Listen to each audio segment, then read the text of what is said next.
Oi, oi, oi. Boa noite, pessoal, tudo bem? Me ouvindo bem? Tudo certo? Então, beleza. Vou começar aqui falando um pouquinho sobre... Deixa eu me achar aqui com o meu passador aqui. Foi, me achei. Falando sobre mim, quem é que já me conhecia de algum lugar? 1, 2, 3, né? Eu me chamo Léo Andrade. Vou acompanhar, né, esse grito aí. Me chamo Léo Andrade, tenho 41 anos, sou de Santos, São Paulo e formado em Ciência da Computação. E atuo nessa área de tecnologia há mais de 20 anos, sendo que pouco mais de 14 só com desenvolvimento de sistemas. E passei aí por alguns grandes projetos, projetos complexos, projetos na maior parte no mercado financeiro. E de um tempo para cá, comecei um projeto maior do que o do mercado financeiro, que foi o meu canal no YouTube, que hoje está perto dos 100 mil. O dia que eu ganhar essa placa, eu paro de gravar vídeo e tá bom. É isso. Quem aqui me conhecia do YouTube já? 1, 2, legal. 3, boa. Depois vamos tirar uma foto no final. Vamos falar um pouco sobre a ideia em cima desse tema. O futuro do código é sem código. Que história é essa, né? O que você está querendo aprontar aqui para a gente? Quem aqui é programador? Boa, boa, boa, legal. Então, se preparem. Se vocês não conheciam, vocês vão conhecer agora. Mas deixa eu trazer uma informação aqui. Vocês sabiam que cerca de 0,5% da população mundial são de programadores? Ou sabem programar? É um número engraçado, né? Interessante, talvez. Nada demais, talvez. Mas se a gente mudasse essa pergunta... Ó, se animou, hein? Se a gente mudasse essa informação para se 0,5% da população mundial sabe ler e escrever, aí é preocupante, não é? E por que não com programação não é preocupante? A gente deveria ficar preocupado com esse número e não achar normal, na minha opinião. O que acontece com o mercado de tecnologia hoje? Cresce dia após dia. O crescimento é muito grande, só que o crescimento de programadores não acompanha o crescimento do mercado, é muito menor. Isso aqui é uma previsão, uma pesquisa em cima de quantos programadores ano após ano, né? Ou seja, o mercado cresce, mas os programadores não acompanham o crescimento desse mercado. E com isso, vagas sobram em todo o mundo. E não é só no Brasil, né? Os Estados Unidos está passando por um problema como esse agora, né? Eu li um artigo esses dias. Como que a gente poderia resolver um problema de mercado em crescimento, baixo crescimento, os programadores não acompanharem esse crescimento? Como é que a gente poderia resolver isso? De repente, se a gente conseguisse formar desenvolvedores de forma mais rápida, talvez, né?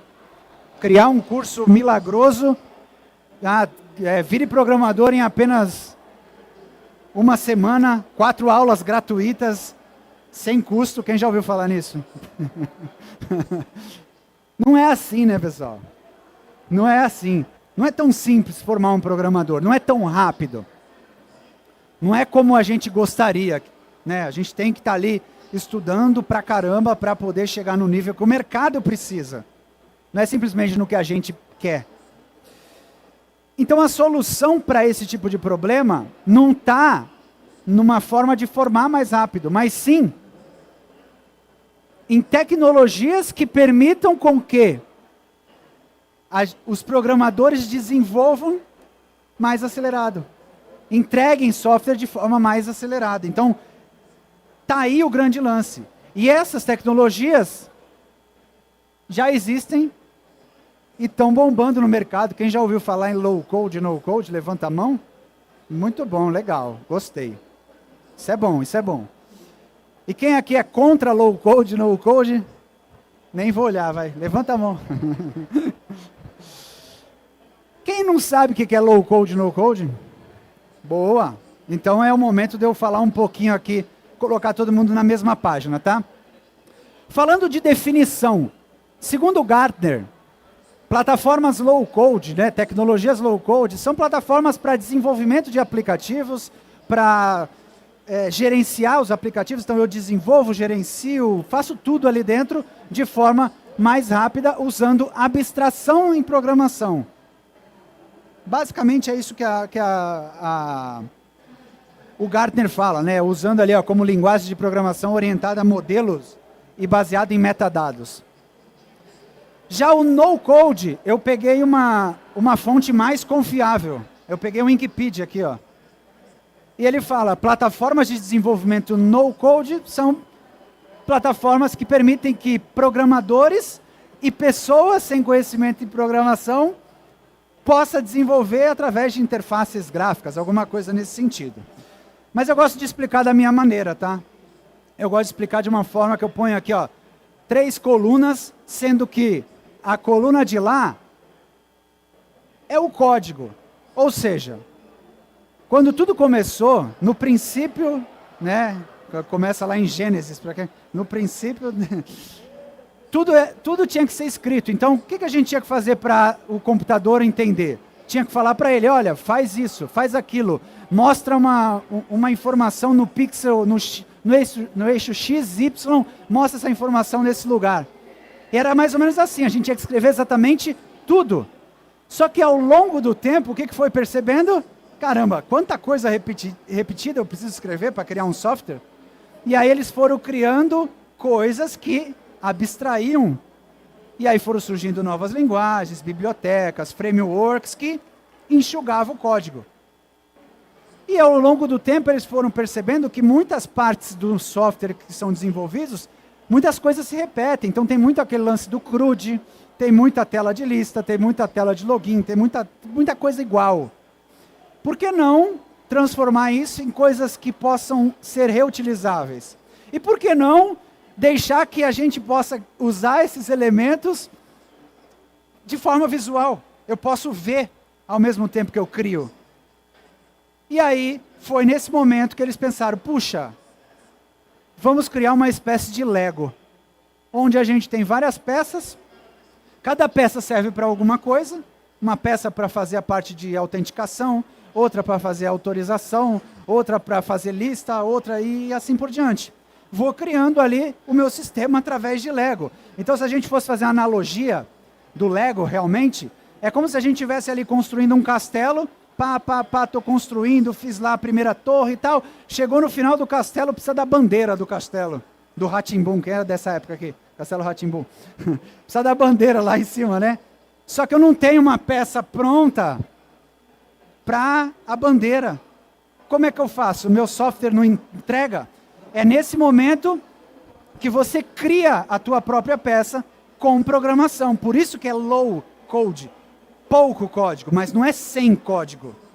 Então você consegue fazer exatamente tudo, porque ele te permite codificar também. Então já quebra um paradigma de que não é possível fazer tudo. É, tudo, exatamente tudo. E a evolução disso o que foi? Poxa, então vamos... Que tal a gente só deixar tudo gráfico, tudo visual, mais fácil possível, tirando complexidade, não permitindo que a pessoa programe, e aí eu posso deixar com que não programadores programem também. E aí veio o no-code. Sem código. Eu coloco as coisas na tela, crio meu software e ele está pronto. Existem um pouco mais de limitações aqui no no-code, em alguns momentos. Algumas plataformas nem tanto, mas em algumas sim. Tá? Um pouquinho de definição, aí eu criei a minha definição, essa definição aqui saiu num artigo lá na Forbes, que eu comparo exatamente o low code como se fosse Lego, né? Então eu citei isso em um artigo meu que eu tive o privilégio de aparecer na Forbes online. E aí quem faz essa cara aqui? Ah, eu gosto de codificar tudo, não sei o quê. Vamos ver se eu consigo mudar um pouco tua cabeça. Vamos fazer uma analogia aqui? A gente estava falando ali de low code, no code, isso é abstração, tá? Ou seja, a gente abstrai, a gente reduz a quantidade, certo? A abstração, ela faz parte da nossa vida, ó. E a gente nunca reclamou. Nunca reclamamos de abstração na nossa vida. Quer ver, ó? Comprei um apartamento lá em Santos. Eu sou de Santos mesmo, tá? Comprei um apartamento em Santos, frente à praia. Praia do Gonzaga lá. 18º andar. Tô brincando, não moro em frente à praia não. Mas só para vocês... A sala da minha casa tá vazia. Eu quero colocar um sofá gostoso ali para assistir Netflix, tal, de noite, né? Então, para eu colocar um sofá, eu vou precisar entender um pouco de madeira, tecido, prego, para montar meu sofá, né? Não, né? Isso aqui é abstração. Eu compro um sofá que tem tudo aquilo e muito mais. E por que eu confio no sofá e na plataforma low code eu fico com história? Quem me garante que o estofado realmente é o que eles estão falando que é? Quem me garante que o tecido é egípcio? Entende? Então a gente às vezes cria bloqueios de que aquilo não presta. Sendo que tem muita tecnologia envolvida ali por trás. E a gente tem acesso ao que está desenvolvido ali por trás. Entende isso? Mesma coisa com qualquer elemento. Eu não preciso saber de marcenaria, eu não preciso saber de eletrônica, eu não preciso saber pintar. Está tudo abstraído aqui, ó. Eu não preciso saber de construção, não preciso ser pedreiro para montar um apartamento. Entende? É a mesma coisa com low code e no code. É isso que eu estou querendo trazer aqui para vocês, quebrar um pouco esse paradigma de quem tem um pouco de receio contra isso. Mas e os programadores que eu vi aqui que está cheio, né? O que a gente, eu sou desenvolvedor .NET, o que a gente ganha com isso? Inclusive aprendi muito com o próximo palestrante aí, ó. .NET, depois vocês vão ver. O que os programadores ganham com isso? Eu sempre digo que essas tecnologias são como o cinto do Batman. O Batman não tem aquele lance de... vai estar brigando lá, né, contra o inimigo, ele pega o negócio do cinto pronto, pá! Aí ele pega outro, pá! Só que aí chega no momento que acabou, né, as opções dele ali, o que ele faz? Ele sai na mão, né? Aí ele vai no braço. É isso que é o low code. Você usa as coisas prontas e o que não tem, mano, é código, ponto. E acabou. Ou seja, tudo aquilo que é muito repetitivo, por exemplo, eu faço um CRUD em 2 segundos. Tela bonitona e tal, eu faço em 2 segundos. Para que eu vou fazer um CRUD escrevendo se já tem coisa pronta? Se eu sempre preciso? Já pararam para pensar que um sistema é um emaranhado de CRUDs? Quem não entende o que é CRUD aqui? CRUD são as 4 operações básicas que a gente faz no banco de dados. Inserir, remover, atualizar e obter os dados. Então a gente faz tudo, sempre isso, em todo o sistema, né? Então a gente consegue fazer isso muito fácil. Então essa é a analogia aos programadores. Os programadores só têm a ganhar com isso e não a perder. Porque você vai entregar as coisas bobas assim. E aquilo que é da hora, que a gente se acha o máximo quando a gente termina, a gente vai lá perder o tempo e vai. Mas aquilo que não é, ó, para que eu vou perder tempo? E falando um pouco de futuro, né? Se a gente for olhar para esse universo de low code, no code, o que dizem aí para os próximos anos? A gente está em 2023. Se a gente for olhar para 2024, segundo o Gartner, cerca de 65% dos softwares desenvolvidos a partir de agora vão ser a partir de plataformas low code, no code. Então a gente está falando de mais da metade do universo de desenvolvimento ser feito dentro dessas plataformas. E é por isso que elas estão se popularizando tanto, né? Principalmente de 2020 para cá. Elas têm crescido dessa forma. Falando um pouco de tecnologias, quem nunca ouviu falar, aproveita para tirar foto, porque aqui está cheio, ó. Aqui é o momento, já tira junto comigo aqui, ó. Já me marca no Instagram também, viu? Ah. É isso aí, tá vendo? Aqui são algumas, tá, das principais de mercado. Existem plataformas para todos os gostos aqui, desde aquela indicada para uma empresa gigante, até para uma empresa micro. Então a gente tem ali em cima Mendix e OutSystems, são para grandes empresas. Inclusive, Petrobras contratou OutSystems esse ano. para reformular um monte de sistemas lá dentro. Então, ó, Petrobras está agora com a tecnologia OutSystems lá dentro também. E desde, por exemplo, um Glide, que é para coisas menores, mas traz uma produtividade gigantesca que vocês não têm ideia. E eu tenho até um vídeo para mostrar sobre o Glide aqui para vocês. Mas será que vale a pena realmente, né, investir nesse mercado? Eu como programador, eu como investidor, eu como dono de empresa, será que realmente vale a pena ou não? Se a gente for olhar os números, a gente vê que sim. Então, a gente está falando ali em cima, ó, até 2030, espera-se que o mercado global de plataformas low-code produza 187 bilhões de receita. Ou seja, a gente tem um mercado aqui que é absurdo para a gente aproveitar. Então é um momento, a gente está num momento em que a onda ainda não está perto de quebrar, né? Falando desse universo de low-code e no-code. A gente está no momento que a onda está crescendo, então é um bom momento para quem surfa aqui. Alguém surfa aqui? Não? Nem eu também, eu sou na praia, mas não sou. Mas a onda a gente tem um momento certo de pegar. E eu por estar dentro desse universo, eu acho que esse é o melhor momento para a gente pegar essa onda. Nesse momento aqui, 2023, 2024. Depois a gente vai começar a correr atrás para não perder a onda. É tipo isso. Tá? Então a gente vê as estatísticas, os números que já são realizados, que já são concretizados, e aqueles que estão mapeando, a gente vê muita coisa interessante aqui. E aí vem a velha pergunta, essa água é minha? Essa água aqui é minha? Vem a velha pergunta de sempre. Quem já fez essa pergunta aqui? Ou melhor, quem já fez essa afirmação aqui? Sem medo de ser feliz. Legal. Eu vou trazer um exemplo para vocês. Um case que eu participei, que é esse aqui, ó. Alguém já ouviu o nome dessa empresa aqui?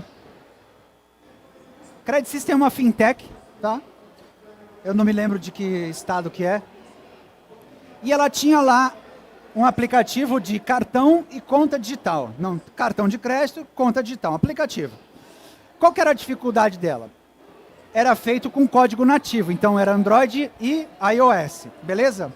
Duas equipes, uma de Android e outra de iOS. Qual que era a dificuldade? Manter esse projeto andando juntos, porque tinha que estar iguaizinhos, sendo que tinha programador que saía toda hora, enfim, as equipes eram sempre difíceis de manter. E eles estavam com uma dificuldade grande. O que eles pensaram? Poxa, vamos pegar uma tecnologia, uma coisa híbrida, né? Que já um código só a gente faça para as duas plataformas. E aí eles começaram a pesquisar e até que bateram no tal do low-code. Eles falaram, caramba, que interessante.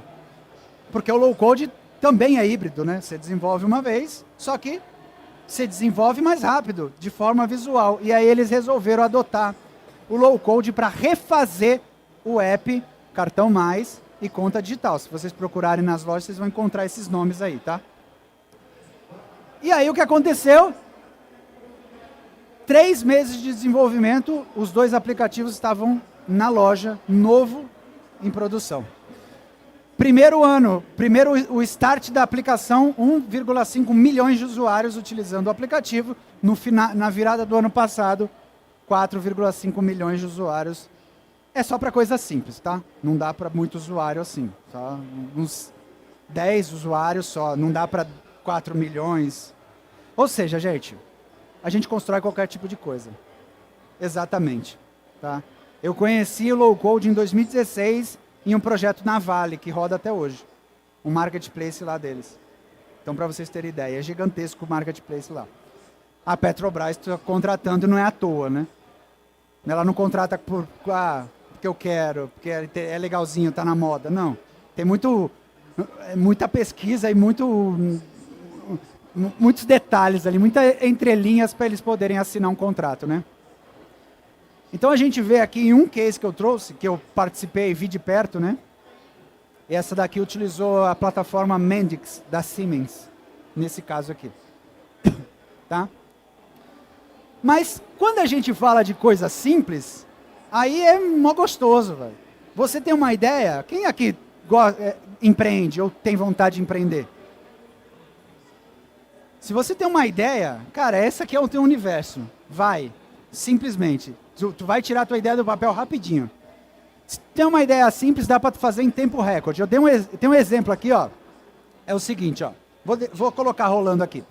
Eu tenho uma planilha da Google que tem uma grade de um evento. Então tem ali, ó, tema da palestra, palestrante, hora de início, hora de fim e a URL da foto do palestrante. Eu falei, eu quero criar um aplicativo para celular.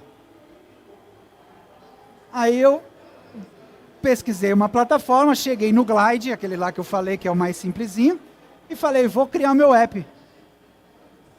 Vou criar, pá, vou me conectar ao meu Google Planilhas. Beleza. Ele vai conectar com o meu Google Drive, vai pegar, eu vou selecionar a planilha que eu quero. Fala assim, agora, meu amigo, gera o meu aplicativo aí. Tá sem aceleração o vídeo, tá? Tá pronto. E tá funcionando, ó. É simples. Mas não falei que era isso? Não falei que era uma coisa simples? Quantas vezes a gente não precisa fazer uma coisa simples? Quantas e quantas vezes? E aqui, pessoal, nasce um negócio bem interessante. O não programador também programar. O cara da área de negócio, a pessoa que trabalha na área, lá no departamento financeiro, departamento de RH, enfim, departamento de comercial, ele também vai desenvolver. E essa é uma tendência. O nome desse desenvolvedor não programador chama-se Citizen Developer, o desenvolvedor cidadão. É o cara que entende de um assunto que não é tecnologia, ele sabe melhor do que ninguém o que ele precisa para ajudar ele no dia a dia, e com uma ferramenta simples assim, ele cria uma solução para ele usar no departamento dele. Qual que é a vantagem? A TI que vai dizer qual tecnologia ele vai usar, porque aí a TI vai fazer a governança disso para não ter problema de vazamento de dados. Então o pessoal, os programadores vão ter uma responsabilidade bem interessante nesse ponto, que eles vão falar, não, ó, tem que usar X tecnologia nesse ambiente, e aí não fica mais aquele emaranhado de planilha que ninguém sabe onde está, e o perigo de vazar dados é gigante. Entende? Então tem um ponto bem legal aqui. Eu estou brincando aqui, ó, de mudar templates, enfim, né, só para vocês poderem entender. E aí, ó, se a gente for, deixa eu avançar aqui, ó, se a gente for trazendo esse universo de inteligência artificial, o que está acontecendo agora, a partir de um tempo para cá? As inteligências artificiais, as plataformas low-code estão começando a embarcar inteligência artificial dentro das plataformas low-code, no-code. Para quê? Para acelerar ainda mais. Ainda mais. E aí começa a acontecer, opa, para quem está participando aí da gamificação, é o QR Code, é o seu momento, hein? É o seu, eu coloquei os dois, são iguais, tá? É por causa da resolução, não sei qual dos dois vão funcionar. Vou esperar aí o pessoal tirar foto.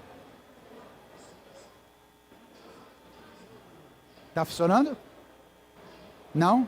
Então depois vocês pegam no meu computador aqui, tá? Quem quiser depois pega no meu computador aqui. Beleza? Vamos falar da IA. Deixa eu mostrar um outro vídeo aqui, depois quem não conseguiu pegar, eu ponho na tela do computador, vocês tiram ali. Falando de IA, aqui é uma outra plataforma, essa daqui é chamada de Flutterflow.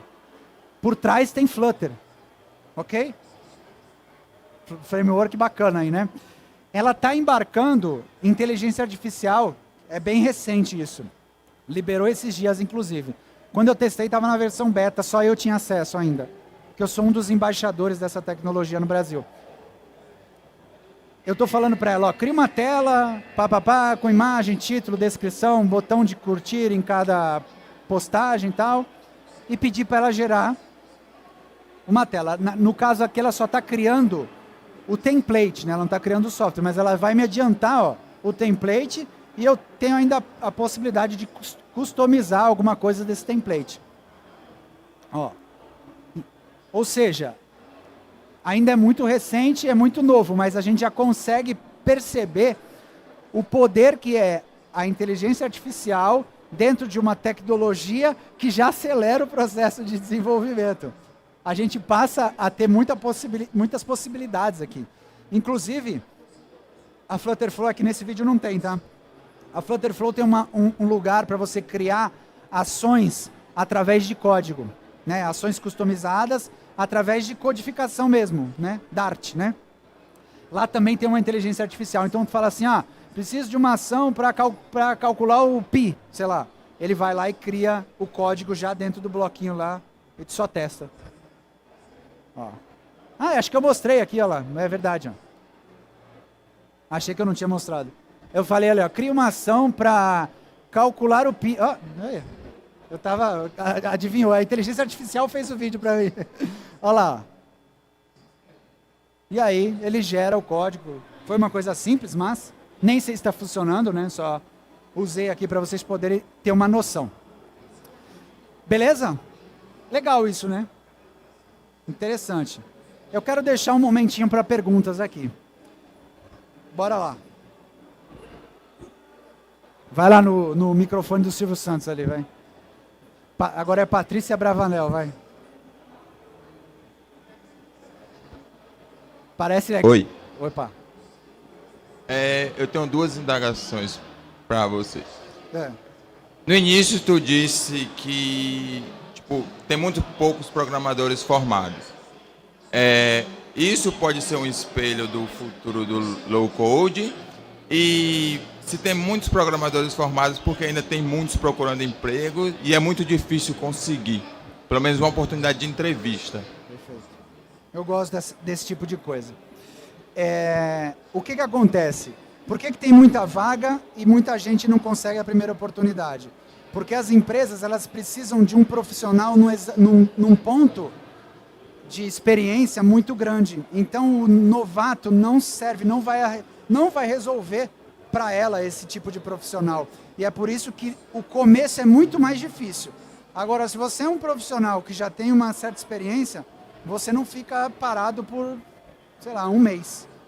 É muito diferente. Então, as empresas precisam de agilidade, justamente porque o crescimento da tecnologia é muito grande, da necessidade de de entrega de soluções. Então, pegar um profissional júnior e ter que preparar ele para o nível que a empresa precisa, às vezes é muito trabalhoso. E é por isso que é tão difícil a entrada no mercado. Entende? Então, se você perceber, profissionais com nível pleno e sênior é muito mais fácil de conseguir oportunidades, de conseguir se empregar do que um júnior. Justamente por conta disso. Entendeu? Porque é a maturidade do profissional. É isso que o mercado está precisando. E ele não consegue absorver, entende? Não consegue absorver esse cara, porque a conta às vezes não fecha. Entendeu?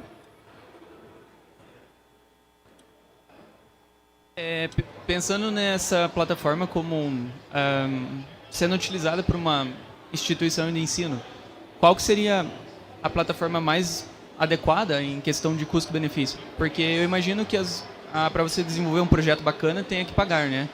Uhum. E como é que seria isso? Tu diz assim, deixa eu ver se eu entendi bem. Tu diz uma universidade querer utilizar a tecnologia para ensino dos alunos, isso? Perfeito. Algumas tecnologias, principalmente as de grande porte, né, que o nicho delas são grandes empresas, elas têm planos de universidade. A Mendix, OutSystems, elas têm esse tipo de plano. Então, ela libera a licença para a universidade usar dentro dos estudos, né? Tá? Então, isso existe em algumas. Manda lá, gente. Não vai embora com perguntas recolhidas aí. Bom, a minha pergunta é para saber se o low code e o no code, ele pode trazer uma adaptação no roadmap de aprendizagem para se tornar um desenvolvedor e se isso pode facilitar a entrada de pessoas que não são desse ambiente, não trabalham com isso. Eu tenho uma segunda pergunta também, que seria se você vê uma aplicação para o no-code ou low-code que vai além do ambiente do desenvolvedor, por exemplo, para BI ou outras coisas semelhantes. Tá. Existem algumas pessoas que entendem que o low-code é uma boa oportunidade para você aprender a desenvolver. Sei lá o que aconteceu. Tem mais slide aqui depois. Então existem pessoas que gostam desse lance de utilizar o no-code para você aprender a programar, né? Eu, particularmente, gosto de aprender a programar, sem código, né? Eu gosto de aprender o conceito, né? E depois eu entro nessa parte de código. Aí sim, se você aprender o conceito, a minha opinião é conceito primeiro e depois uma tecnologia. Aí sim faz sentido. Conceito e depois o low-code, você já começa a enxergar mais fácil os resultados daquele teu aprendizado. Aí pode ser um bom start. Começar por conceito, low-code e depois uma linguagem. Então, acho que sim. Para esse universo existem de outras frentes, né, como você falou, BI e tal, existem já plataformas focadas nesse assunto, né? A Microsoft tem lá o próprio Power BI, se a gente for olhar, é low-code também, cara, entendeu? Então, a gente tem muitas plataformas e cada uma para cada um dos nichos. Tá? Aqui são algumas delas, e a maior parte das que eu mostrei aqui são focadas em desenvolvimento de aplicativos de forma geral, mas existem muitas outras que têm diversas funcionalidades. O meu tempo basicamente esgotou. Eu só queria deixar aqui para vocês os meus contatos. E depois, quem não conseguiu pegar o QR Code, pega aqui, tá bom? Vou fazer assim para foto, fazer que eu estou ensinando aqui. Gente, obrigado, viu?